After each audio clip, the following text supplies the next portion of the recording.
G'day, it's Nick here and welcome to Wicked Wildlife. And today I want to introduce you to this fella here. His name is Smokey, and Smokey is what we call a Rufus Bettong. So stick around guys, because we're going to have a look at these tiny little kangaroos. So here in Australia we've got 5 species of what we call bettongs, which are one of the smaller members of the macropod family, essentially everything that hops around Australia. And these guys range from the Northern Bettong, who's about 1.2 kilos, to this guy here, the Rufus Bettong, which gets up to 2.8 kilos and is the biggest of the 5 Bettong species. In between you've got Burrowing Bettongs, Eastern Bettongs, and the Brushtailed Bettong. So there's heaps of little hopping guys all around the country. Ever since foxes arrived in the 1920s, our poor Bettongs have copped an absolute hiding. They've all had pretty dramatic reductions in their distribution, with the Eastern Bettong disappearing from mainland Australia, as well as the Burrowing Bettong. The Brushtailed Bettong out west basically disappeared and reduced all the way down to very small patches in the southwest of Western Australia.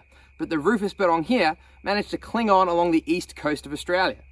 Despite the fact that this guy here, the Rufus Bettong, is the only of these 5 species of Bettong that's classified as the least concern, unfortunately, down in Victoria where I'm from, these guys have also been labelled as extinct. So while they're still around and they're not at any immediate risk of extinction, it's not like they're doing brilliantly either. Over the last few decades, there's been a real resurgence in our bettongs thanks to a helping hand by human beings. Basically, what a few conservation organisations like Arid Recovery and the Australian Wildlife Conservancy have done is fence off large sections of land, remove all the feral predators like fox and cats, and reintroduce things like Burrowing Bettongs to Central Australia and Brushtailed Bettongs to other places as well. So these guys are now found in some parts of their former range. However, they're generally dependent on human management to help them stay that way. One of the most unusual features about these guys here is, unlike the kangaroo and wallaby cousins, bettongs actually have a prehensile tail. Smokey here can use his tail to wrap around leaves and grasses and things that he uses as nesting material, which he carries back to his little grass nest to line it with. And all 5 species of bettongs do this. However, the burrowing bettong is really unusual. They actually dig burrows, as you might guess, big warrens, just like an Australian version of the rabbit. They can have up to 90 entrances and house up to 40 individual bettongs. So we don't need rabbits in Australia, we've had our own native version all along, the burrowing bettong. Being marsupials, all the bettongs give birth to generally 1 joey at a time. And just like kangaroos, koalas, possums, wombats, it's born as a tiny little undeveloped joey. It's essentially an embryo.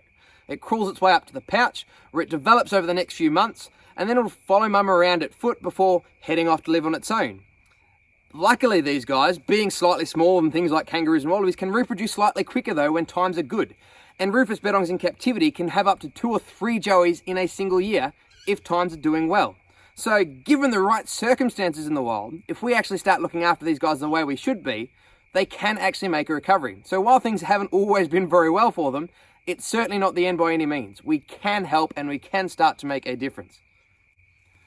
One of the reasons it's so important that we give these guys the attention they deserve is bettongs are actually really important ecosystem engineers. As these guys hop around the bush, eating roots and fungi and things like this, they carry spores around the bush, and those spores turn into fungi in their own places. And basically they propagate this. So without the bettong transferring fungal spores from one place to another, other plants might start to disappear. Some of these fungus actually help the trees that they grow on maintain nutrients from the ground as well. So they're really important because of that.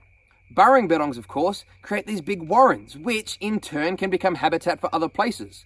In Arid Recovery, for instance, the western quoll, which was reintroduced into their fenced-off enclosures, are now living in disused burrowing bettong burrows.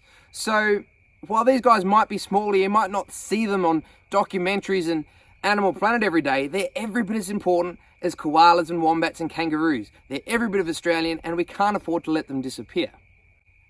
All things considered, I think this guy should be an absolute Australian icon. He's every bit as interesting as kangaroos and koalas and all the things that we think about as iconic Australian animals.